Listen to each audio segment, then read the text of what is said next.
Tēnā tātou katoa. Ko Kate Gunthorp tōku ingoa. Ke Westpac aho I mahi ana. Welcome back to those who regularly tune into Westpac Smarts, and a warm welcome to those joining us for the first time. It is, or it was anyway this morning, a gorgeous day here in Tamaki Makaurau. I'm Kate Gunthorp, a director in the ESG Advisory team for Westpac Institutional and Business Banking. The ESG Advisory team has recently been established for the purpose of supporting Westpac's customers on their journey to a low carbon and climate resilient economy, which is timely given our topic today is how to embrace net zero and navigate the low carbon transition. I'm excited to be joined by three panelists to share their knowledge and experiences with you. Our session is scheduled to run for 45 minutes with some flex should we run over time. If you've attended a webinar of ours before, you'll know how to register a question for our panel. If this is your first time joining, there should be a Q&A running live on the right of your screen, so please register your questions as they come to mind and indicate which panelists you'd like it to be directed to. You don't need to wait until the end to ask questions online, so please go ahead whenever one comes to mind. If someone else has raised a question which you like, please click on it to increase the rating, and we'll work our way through the highest rated questions first. But first, crucial to this discussion are the three experts joining me today. So let's get started by having them introduce themselves. Over to you, Kate, and then Sam and Nicola.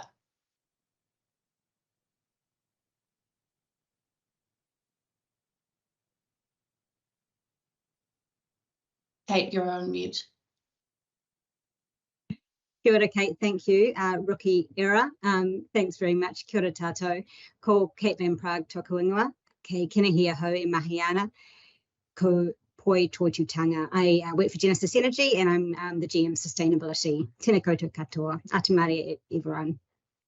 Thanks, Kate. Sam.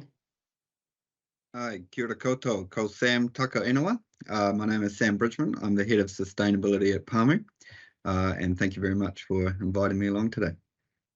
Thanks, Sam. And Nicola. Tēnā koutou katoa, ko Nicola Swan tōku ingoa. I'm a partner at Chapman Tripp. I work in disputes in climate change, sustainability and ESG, and I work with businesses to help them understand the challenges of transition to net zero, including across the frame of climate risk management, greenwashing, climate litigation. So it's a really real pleasure to be here with you, Kate. Thank you. Thanks, Nicola. We're thrilled to have some of the brightest climate minds in the country here with us today. And we're here today to talk about net zero and navigating the low carbon, low emissions, the transition to a low emissions economy. Climate change, whether physical impacts like extreme weather or climate policy and regulation, is all around us these days. The challenge can feel huge, and I know we have some corporate and business customers dialing in today who are unsure of where to make a start. For my part, I'm a relentless optimist, and I have faith that we, particularly in New Zealand, can lean into the challenge and find the opportunity inherent in the transition. To support that optimism, we're now seeing some real drivers for action in corporate and banking sectors, including the Net Zero Banking Alliance, which all major Australasian banks are now signatories, including Westpac through our parent Westpac Banking Group. The Net Zero Banking Alliance was convened by the UN and now represents 133 banks from 43 countries holding over 40% of global banking assets. And under the Alliance, signatory banks are required to commit to aligning their lending portfolios to net zero by 2050 and set science-based 2030 emissions reduction targets for certain high-emitting material sectors. In addition to this, we have the XRB's climate standards, which are now in effect for listed corporate entities, large insurance companies, asset managers, and banks for upcoming reporting periods. We're likely to start seeing the first mandatory disclosures in February and March, and many state-owned enterprises like Pāmu are also reporting under ministerial letters of expectation. As stated by the XRB, the ultimate aim of the Aotearoa New Zealand climate standards is to support the allocation of capital towards activities that are consistent with a transition to a low emissions, climate resilient future. The standards do this by asking reporting entities to analyse their climate-related risks and opportunities across different climate scenarios, i.e. a 1.5 degree world, a 3 degree or greater world, and one other climate scenario. And FYI, it's really important to consider more than just a 1.5 degree world, because according to Climate Action Tracker, We're heading for about a 2.7 degree world currently based on global policies, commitments and actions. Much more action is required to bring us in line with that 1.5 degree trajectory. And undertaking that scenario analysis allows reporting entities to consider how their strategy and business model will need to change in order to survive and thrive in a changing world. Some of you will also have seen that the XRB recently published a preview to their staff guidance on transition planning, with the main staff guidance due out later this year. The guidance attempts to focus the efforts of transition planning on repositioning and transformation of an entity's business model and strategy in response to climate-related risks and opportunities. As Winston Churchill said, plans are worthless, but planning is everything. And lastly, under the climate standards, banks such as Westpac will be required to report our financed emissions, which are the emissions of our customers. That means all banks will increasingly have an interest in understanding their customers, particularly their large, high-emitting customers, emissions profiles, targets, and transition plans. As the old saying goes, what gets measured gets managed. So with that, I'll turn to our wonderful panelists to hear a bit more about their journeys, learnings, and tips for navigating transition.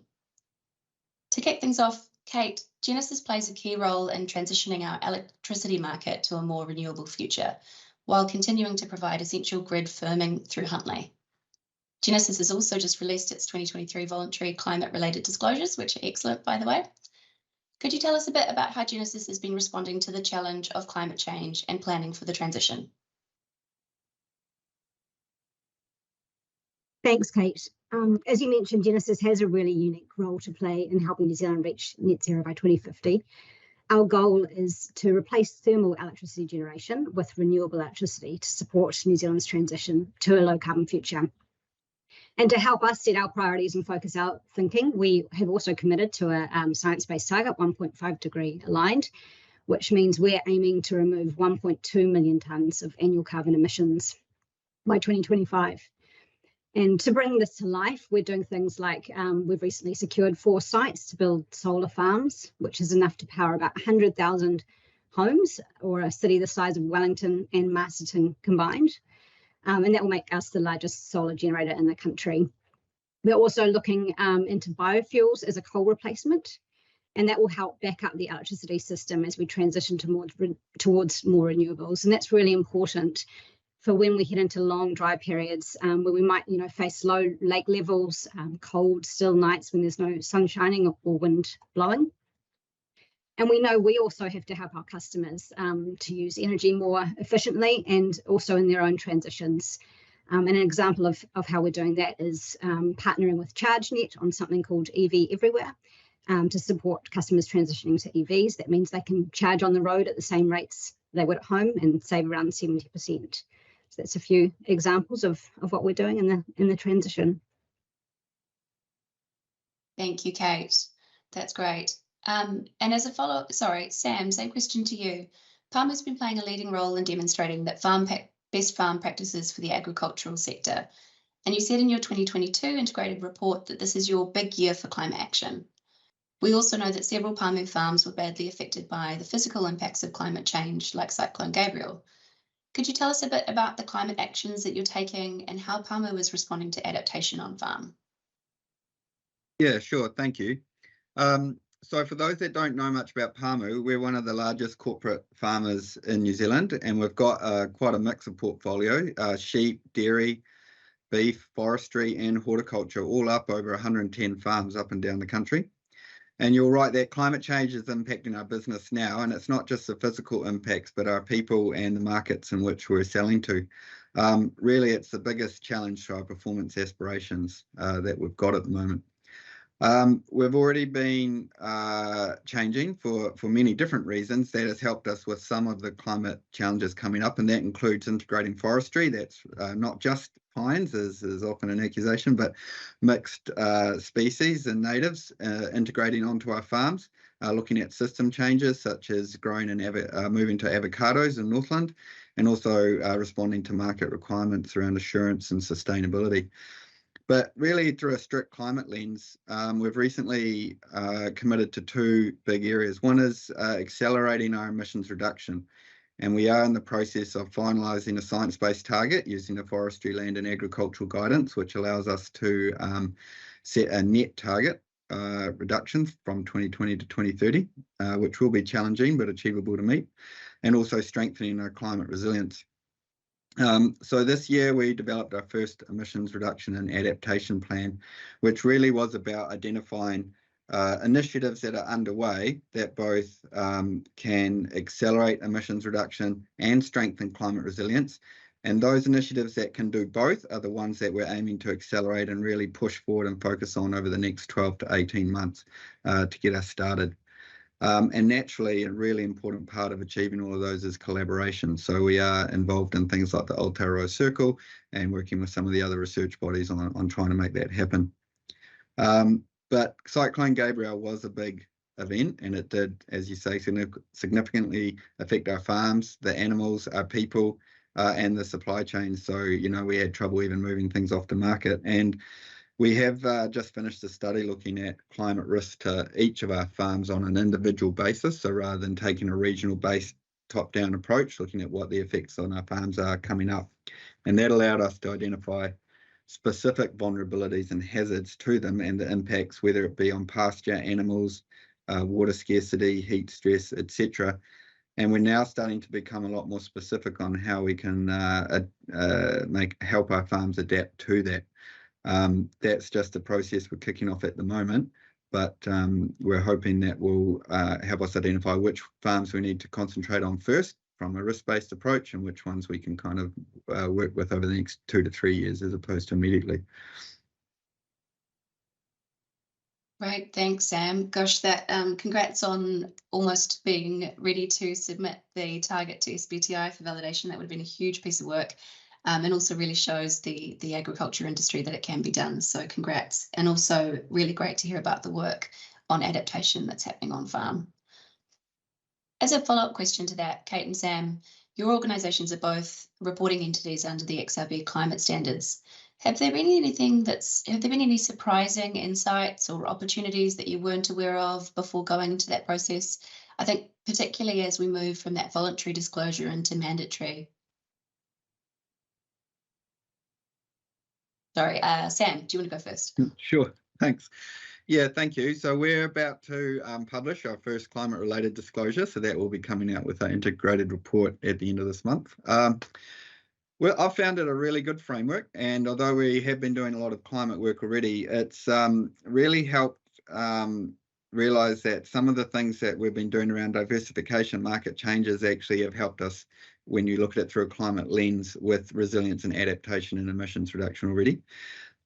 We've kind of looked, because we're not a compulsory reporting entity, we haven't looked at the climate-related disclosure as in the report as an end goal in itself, but rather a milestone for ongoing conversations within the business.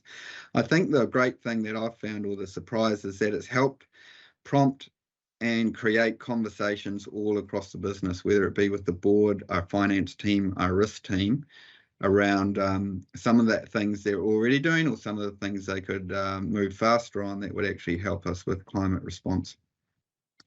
So that's going to continue to be a really good framework to use to move those conversations. And because it's not a standard you meet and then that's it, that it's an evolution, that will also be an ongoing process.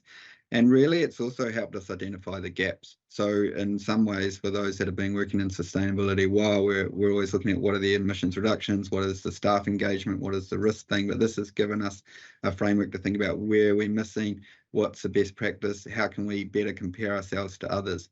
So a good example is to help come up with scenarios. We've been working with the Aotearoa Circle, and they've pulled together an agri-adaptation work stream. And that actually put us in touch with a large amount of people in the agricultural value chain to gather and look at combined knowledge around what we're anticipating with climate change and how we can work together to fill in the gaps that we have. So yeah, it's been a really good and process for us, much better than when I first started off thinking about it. Awesome, thank you, Sam. Those are great insights. And I think that's sort of a key takeaway about the climate standards, that while they're drafted as being all about disclosure, it's really the action that sits behind them that's important. Kate, what's your perspective on that? Yeah, thanks, Sam. I'd absolutely agree with that. I think at Genesis we've been disclosing for 3 to 4 years against the voluntary TCFD framework and moving towards the climate-related disclosures as that's firmed up over time. But I think it's really, really important to keep kind of articulating to your business that it is, it's not just about compliance, it's really about thinking about the future and thinking about whether your business is future fit and that you're leaning into climate risks and opportunities and thinking about those longer timeframes and how you're going to respond to transition risks and all kind of risks and opportunities. And then what's tied to that is really about that education and integration piece. So getting the right people in the business involved, like Sam said, you know, the different finance teams or risk teams or people working on the business and making sure that you are working together to plan and manage your progress. And so I think that takes continuous time and effort because, as Sam said, it is an evolving process and you're needing to kind of weave it in to what you're doing. And it is challenging to get the time because, you know, business doesn't stand still. Everyone's got competing priorities, but this is just another lens and hopefully a lens that adds quite a lot of value because it will expose, you know, different things that you might not be thinking about on a daily basis, but really building that in is what it's all about. Yeah, that's such an interesting perspective, that integration across the whole business. And just sort of thinking about it now, I can't actually think of anything else, any other kind of disclosure which would require that level of integration across the business. So it's a really cool thing to see. Nicola, you're widely recognised for your expertise in climate change risk management and regularly advise boards of directors and executive teams on climate change. What does transition planning mean from your perspective, and how important is it from a legal and liability perspective? And also, what does best practice look like in this space? Thanks, Kate. They are 3 big and important questions that are coming up all the time at the moment. So what does transition planning mean? So transition planning is about how you're going to move your business into a low emissions economy. And that you can say that quickly, but there's a lot to unpack there. And I have been looking at all of the emerging guidance on transition planning that is happening both in New Zealand and around the world. And there are sort of 3 functions that transition planning is playing. So one is about demonstrating your decarbonisation. So it's about explaining what your targets are and how you're going to meet them, how you're actually going to reduce your own emissions. A second really important piece is about articulating your business's strategy and your business's plans for this transition. And this is driving off all of the hard work that's been done by businesses around identifying their risks and opportunities from climate change, both on the physical side and on the sort of regulatory market transition side. So how are you actually going to recognise those risks, recognise the hard work you've done identifying those and do something about it going forward in your business? And it's all the kind of things that Kate and Sam have just been talking about. The third piece of transition planning is it's about showing credibility. And it's about explaining the gap between the ambition that your business might have in terms of a target that might have been set or a strategy might have been set, and actually explaining what you are concretely doing about that and how you are concretely going to go about getting towards those targets. And depending on which transition planning guidance you look at, there is more or less emphasis on some of those different features. What we've had just really recently in New Zealand, as you said, Kate, is some sort of principles-based guidance around how to do transition planning from the External Reporting Board. And that's really important and useful because it drives off the mandatory requirement to do transition planning in the climate mandatory disclosures that are coming through. And Sam and Pāmu are a great example of this, actually why it's useful as a strategy tool for the business, even if you're not caught by the mandatory requirements. So the XRB's got a 4 or 5 page document, which is a really accessible way into thinking about what questions you need to ask to start doing some transition planning. In terms of the actual transition plan, at the end of the day, and this is what investors and banks are calling for more and more for our larger businesses, public and private, is is what are the actual outputs? What does a transition plan actually look like?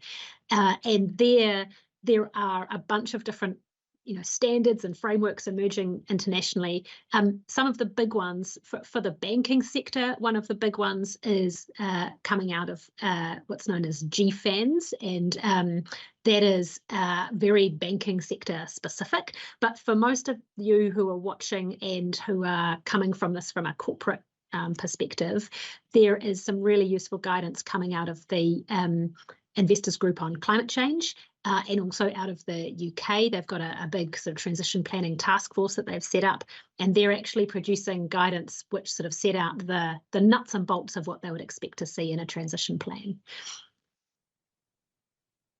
That's so helpful. Thank you, Nicola.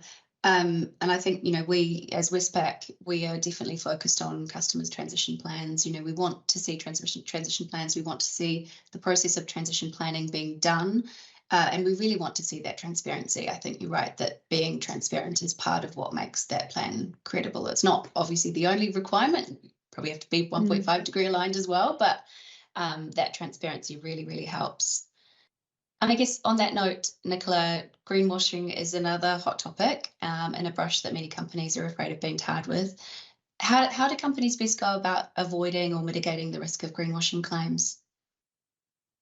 Thanks, Kate. So this is another one which is coming up, a lot at the moment. And greenwashing is all about overstating your environmental credentials. And because of all of this focus on, carbon zero, net zero, developing SBTI aligned targets, all of the focus on managing climate risk and reducing emissions, there's a lot more potential for greenwashing allegations to be thrown about as businesses are putting more out there into the marketplace on terms of what they're doing. So it can be really product specific in terms of a green home loan or a compostable cup or a form of energy, or it can be related to the entity specifically. So it can be about how your entity is responding to the transition to net zero. And because of climate-related disclosures, we're seeing a lot more of the sort of entity-wide disclosures and claims and representations being made about what an entity is doing to reduce its emissions, for example, which is sort of pushing a lot more focus on this from a greenwashing perspective. And our regulator, the Financial Markets Authority, has been very clear that this is one of their key areas of focus at the moment. They've been looking at this in the banking sector and in the fund management sector over the past couple of years. They've been issuing guidance. They've been doing reviews of what is out there in the marketplace. And we should be expecting them to be starting to take infringement actions against businesses that really are overstating their credentials or making claims that they can't back up. And so the sort of practical takeaway for those watching is that, number one, the scrutiny and the tolerance, scrutiny has increased and tolerance has decreased. So an environmental claim or a carbon-related claim that might have been fine to make a couple of years ago will now really not fly, whether in the sort of court of public opinion or from a regulatory perspective. And so to avoid any unwanted attention from either the FMA or the Advertising Standards Authority or a group of concerned stakeholders, the best things you can do are to be very factual about what you are representing into the market, to make sure you've got a really good process for all of those statements, whether they're coming out of the marketing team, the product team, or elsewhere on a sort of a strategy perspective, that all of that is being checked to make sure you're not going too far, even with the best of intentions. And one of the biggest learnings in this area is the real role of omissions. So it's much easier, I think, to inadvertently be accused of greenwashing because of something you haven't said than because of something you have said. So when you're looking at what you are saying, think about what you also might not be saying or might not be referring to in the background. And a really good example of this was HSBC in the UK, which was a sort of one of the high watermarks of greenwashing focus recently, is they had been representing all of the great stuff they were doing in terms of their renewable energy portfolio and investment into renewables, and they had that plastered on bus stops around London. But what they didn't say was that they were also continuing to fund a large share of oil and gas assets. And that was picked up by the advertising regulator in the UK as being a misrepresentation by omission. And I think that example could easily be replicated for lots of businesses around New Zealand, and is something that would have been fine to have done a couple of years ago, but now the focus is really increasing. So just scrutiny and review and thinking about the context that the statement is being made in is being really important. Thanks, Nicola. I think I'd really like to add to that, though, that we as Westpac don't want businesses to not set ambitious targets because of this fear of greenwashing. And so, really just focusing again on that transparency point and, not omitting anything. So make an ambitious target and publish it. But if you don't know how you're going to get there, or there's some things that need to change, then maybe just disclose that. And that should hopefully protect you from greenwashing. Would you agree with that, Nicola? Yeah, I could not say that better. It's all about disclosure and being really clear about what you have done to get towards identifying, say, a net zero target, and then also being really honest about what you haven't done and what you're going to depend on, whether that's from customer support or regulatory change or government support. Just explaining that is the best way of reducing that legal risk. And that's why, some of the specific content coming out of transition planning is really helpful, because it helps you set out more detail around what you're doing, and that is the best way of keeping that ambition really high, which I agree is so important, but just making sure you're doing that in a really responsible and transparent way. Great, thank you. Shifting tack slightly back to Sam and Kate again, both Pāmu and Genesis have accessed the sustainable finance market through partnering with Westpac to execute sustainability-linked loans. Can you provide some insights into how that process embedded some of those sustainability objectives into your organisations? Let's go with Kate first and then Sam. Thanks, Kate.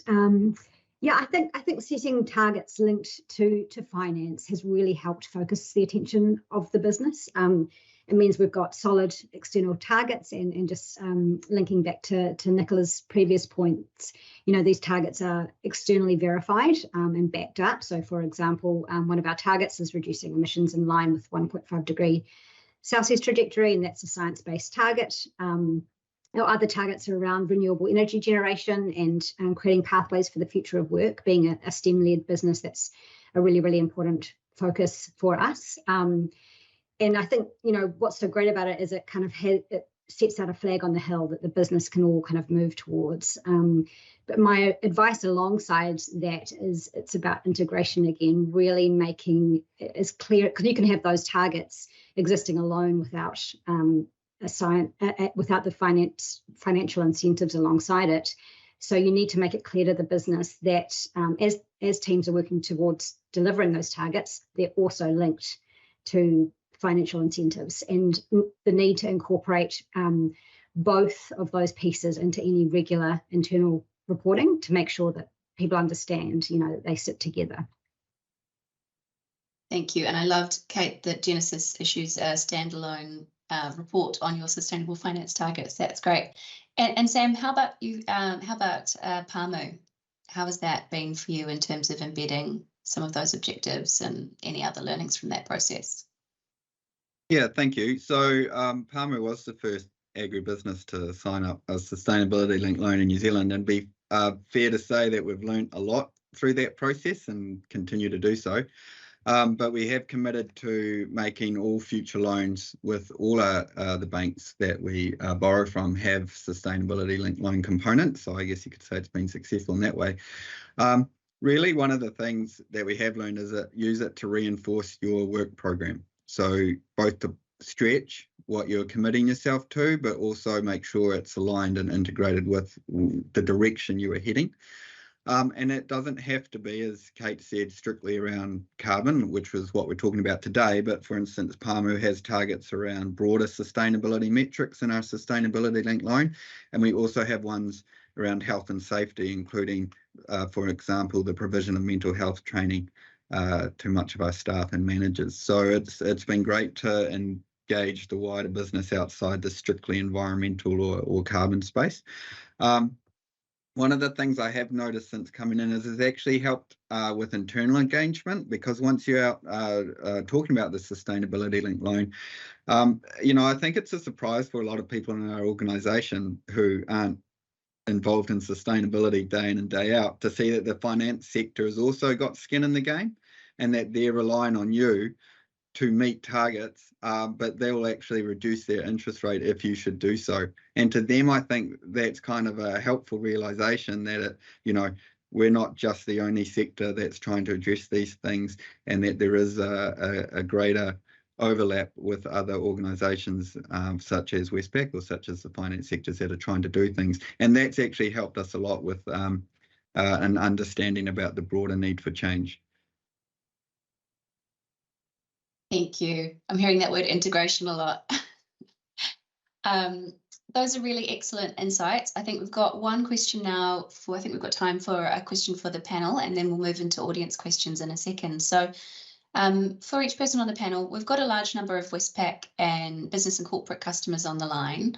What's one piece of advice that you would give them, or one thing that you would like other companies to know about the climate journey and your transition? Let's go with Nicola. Thanks, Kate. I think it's this point around not lowering ambition. We are hearing so much about the real risk to New Zealand, to our planet, from not hitting 1.5. All of the indications are that we're not going to hit 1.5, and so not lowering ambition is really critical, because if we get that wrong, then things get exponentially worse, including the financial impact to all of us. So don't lower ambition because you're worried about legal risk or compliance risk. I think it's all about working that through sensibly and disclosing responsibly, and that allows you to bridge that gap between keeping that ambition but also reducing your legal risk. So from a lawyer's perspective, that's what I'd say, is keep that ambition high. Completely agree with that. Thank you, Nicola. KVP. Yeah, I'd echo that as well. And I just also say that, we all need to remember that New Zealand is a trading nation, so it is an economic issue as well as protecting the health of our planet. We know that it's becoming a hygiene factor. We know that large multinational companies are putting on front of pack labelling. And we know that, trading partners will be required to check the carbon credentials of the companies they do business with. So for New Zealand, that's really, really important. And so I think, I know that there's all kind of size of businesses listening today. And if you haven't already, get started, reach out to your peers, ask for help, see what others are doing, contact some of the organisations that can support you in this space, and just get started. Such a good point, Kate. And yeah, we're seeing already the likes of Nestle and Tesco setting supply chain emissions reduction targets. We've got the UK and the EU free trade agreements, which include an obligation to meet our Paris Agreement obligations. So it really is becoming a market issue. And Sam, lastly, from your perspective? Yeah, thanks. I'm going to steal a line I heard at an agricultural conference a few months ago, which is climate resilience equals income resilience. So if you're climate ready, you're better diversified and you can cope with the ups and downs of climate change. And just because even if you're not doing a climate related disclosure or thinking about climate change impacts, you're still going to be impacted. So you might as well get ahead of the game and try and understand that and set up yourself with your governance structures or emissions plans or climate resilience plans to get ready for it and get ahead of it. Thanks, Sam. I might have to steal that line as well. It's great. Thank you for those excellent insights. I just wanted to add also from Westpac's perspective, we would just really want you to make a start. We're here to help. We're all on this journey together. No one is perfect, but we just have to do our best and be humble about it. So that closes off the formal section of the panel, and we'll turn to questions from the audience now. We've got quite a few, which is great. First question is, I expect for Sam. Can agriculture really get to net zero? Don't we need technology that doesn't exist yet? Yeah, thanks. You're a relentless optimist, Kate. I'm a stubborn optimist, so I'll dig my heels in around it. I mean, it's not easy. We've actually modelled out our emissions trajectory through to 2030 and kind of said, okay, if we didn't do anything, what does it look like? Then we put in place our interventions. So what are the things we're going to do and how is that lowered emissions? And then we looked at where our science-based target is going to require us to be, and there's still a big gap. And that was really confronting for us, and even more confronting when we put it in front of the board and our management team, just to show, you know, what is needed. And yes, it will require interventions from technologies and practices that are still in development and haven't been released yet. But I am heartened by some of the investment going on in the sector at the moment. For instance, the Centre for Climate Action JV, or AgriZero as it is known now, where people like Fonterra and Silverfern Farms and LIC and others have put in money with the government, and they're investing in tools and practices to with the aim of getting them in the hands of farmers by 2030. There's also a lot of work going on in other parts of the research community that we're involved in, and I feel like over the last 24 months there has been a huge amount of more focused effort on actually what agriculture can do to reduce emissions and what technology is coming. So yes, we do require things, but it will be able to be done. That's really heartening to hear. I always I take comfort from the technology curve in terms of uptake, but also development, and each set of technologies has been faster to develop and faster to uptake. So that's why I'm a relentless optimist. Kate, question for you. Genesis owns Huntly, which is a fossil gas and coal-fired plant. How long do you think Genesis will need to keep running Huntly for, and why can't we switch it off now?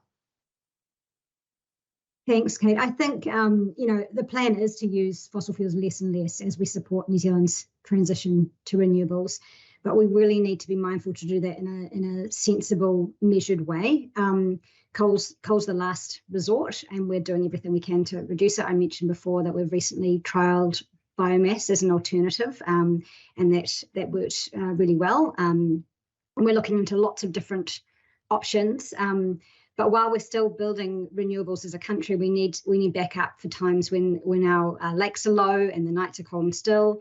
I think, you know, coming off this year, which has been the wettest in history, the lakes have been high, and it's an exceptional year. But I think next year is likely to be quite different. And you can see some of this modelled out in our climate disclosure. I think it's page 32. And it is predicted to change slightly next year. So we're doing all we can. I mentioned, you know, we've just signed a whole lot of deals for solar, which is fantastic, but we really need to be mindful of doing that in a measured way. That energy trilemma and making sure we have, you know, sufficient energy supply for the country, so important. Yeah. So what have we got next? Oh, I've got another question for you, Sam. There have been some fantastic developments relating to new practices and technology that will help New Zealand farmers lower emissions. What are a couple of the specific innovations that you're really excited about, and why? Yeah, thanks. I mean, there is a lot going on, and there's some great resources out there for people to look at what might be best suited to their particular farm system. But for me, coming in, there's kind of two I get excited by. One is the work going on and really starting to take off around low emissions livestock. So that's accelerating the kind of sheep and beef genetics for low emissions and feed efficiency. And the reason I like that is because it's hereditary. So if you've got low emissions cattle or sheep and you've bred for them, you can pass that on to the next generation, do more testing, find out which kind of portion are at the best end of that curve, and then breed those, and so on and so on. And so if you keep doing that and keep creating breeding values and keep recognizing them and testing them, you actually start to be able to generate a whole herd for the country over time. That's just an ongoing benefit. So that's one, and Pāmu are obviously heavily involved in that already with some of our work with focused genetics. one of our subsidiaries. And the other thing, slightly different tact and maybe more of a personal bent, is the role of nature-based solutions and looking across catchment and landscape level for what a climate resilient landscape looks like and how we can incorporate the classic example, things like wetlands, into better climate mitigation. Because that just doesn't have climate adaptation and resilience benefits from, I don't know, in terms of soaking up water, but it's also got biodiversity benefits. It's got water quality benefits. And so I think as we look at more of the work that Doc and Landcare Research, Manaaki Whenua and others are doing and pulling together into a catchment scale, I think that's got a huge amount of potential as well. And that's something we're also obviously looking at, given the size and scale and clustering of our farms in certain areas. So, yeah, those are the two that stand out for me at the moment. Brilliant, thank you.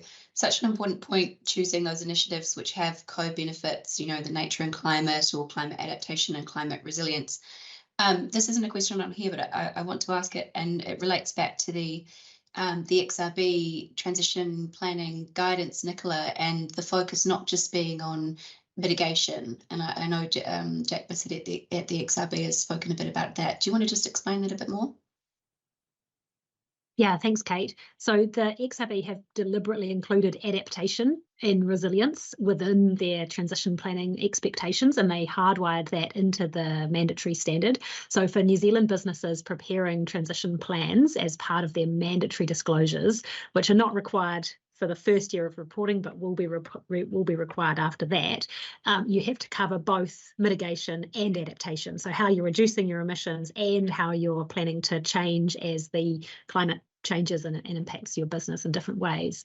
Now that's a sophisticated approach, to be honest, and some of the international guidance has not drawn that same link between the importance of including both mitigation and adaptation. I think for New Zealand, because of the particular impacts we're going to see, both on a physical scale and from a transition scale, it makes a huge amount of sense to be thinking about adaptation and mitigation. I think anyone who's done any work on the climate disclosure space can see that both of those areas are going to be really important. But there's a bit of a risk that some of the international guidance, which only focuses on explaining your target and the way you're going to reduce your target, sort of misses that whole resilience piece, which is really, really important, particularly for New Zealand. So I really like, Sam, the way you're describing this as a resilience work stream, as opposed to particularly a mitigation or an adaptation work stream, because resilience incorporates all aspects of climate risk management and transition, which I think is the sort of sensible way for businesses to be thinking about this in terms of managing their financial risk exposure. Does feel a little bit like everything everywhere all at once, but unfortunately I don't think we're going to get a break. We just need to make a start on everything. Turning back to Kate and Sam and Nicola, if you want to answer this as well, how are you incorporating the social equity and just transition lens for the transformations being discussed? Who wants to take that first? Sam? Yeah, thank you. To be honest, we probably haven't gone through a strict social equity and just transition lens yet for our work. But I will say that obviously we have presence in rural communities around the country, and we have to be mindful of the impact of the operations we have and the changes we're making on the broader rural sector in which we're operating. And that's both the schools, the contractors, the local businesses, and so on. So it's not a case of us operating in isolation, but thinking about those links in which we have. And that is something that's really important to Pāmu regardless, because as a state-owned enterprise, of course, we're owned by the Government of New Zealand, and we are in some communities a large part of that community. So we'll probably pick that up in the coming reports and work that we do. Great, thank you. And Kate? Yeah, like Pāmu, Genesis has a quite a broad footprint across New Zealand, and you know, we work really closely with lots of our communities where we have generation schemes, and there's two kind of key planks which really pull that social equity lens. One is energy wellbeing and ensuring kind of accessibility in and thinking about, I guess, from a warm homes perspective, and we work with lots of community organisations and peers in the sector on that, and also STEM skills and education, and both of them overlap with climate. You know, obviously warm homes and energy efficiency, and the carbon footprint of a home, and also with STEM skills and pathways to careers. We know that New Zealand is really lacking in this area, or the globe is really lacking, and without STEM skills, and we just won't be able to create the technology needed for a low carbon future. So I think for Genesis it's front and centre, and weaving that all together in a sensible way so that we, I guess, support people as we transition and think about how we do that is really, really important.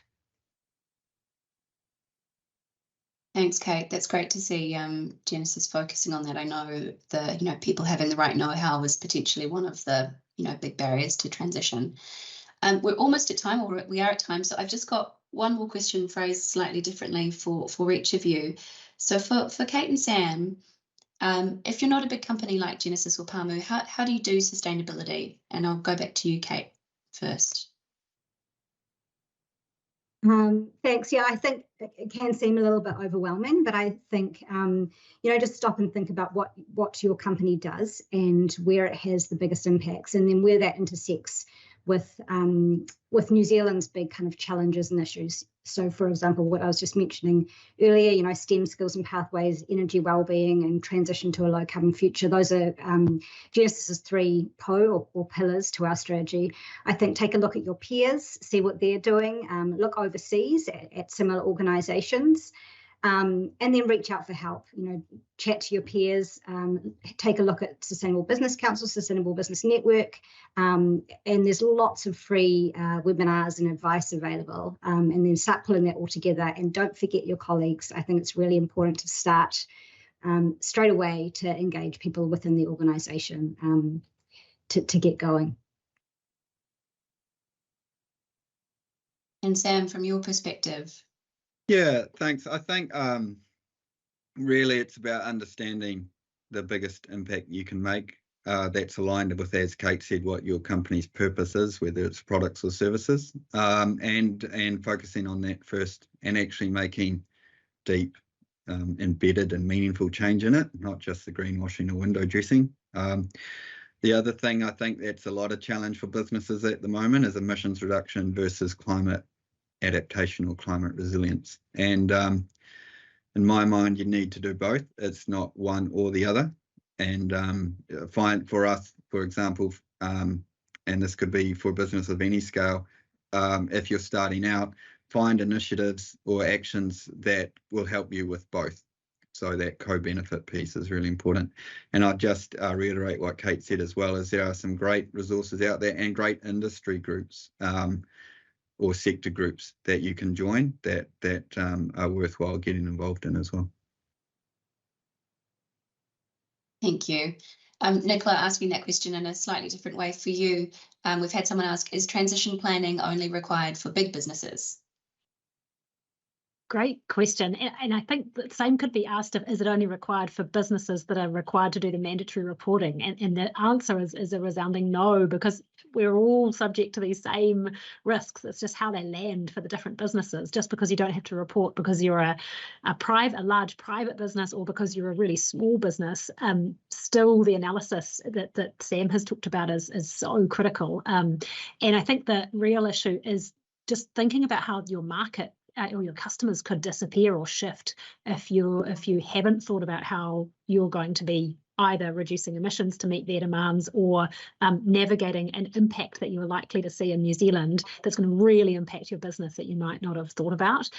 So you can see that, Zespri and Fonterra and our big agricultural exporters, they're all really focused on this because they can see not only the physical impacts coming down the line straight at them, but the potentially earlier market impacts where who they're selling to are going to be calling out, as Kate was mentioning, some of those big international supply chains. This is just becoming BAU, and if we as NZ Inc. are not across that, whether it's a large business or a small business, we've got a real risk that we will miss out, and it's it's, we know about it, we can see it, we can do something about it now. And I think now is a great moment to be just upskilling on this as fast as we can.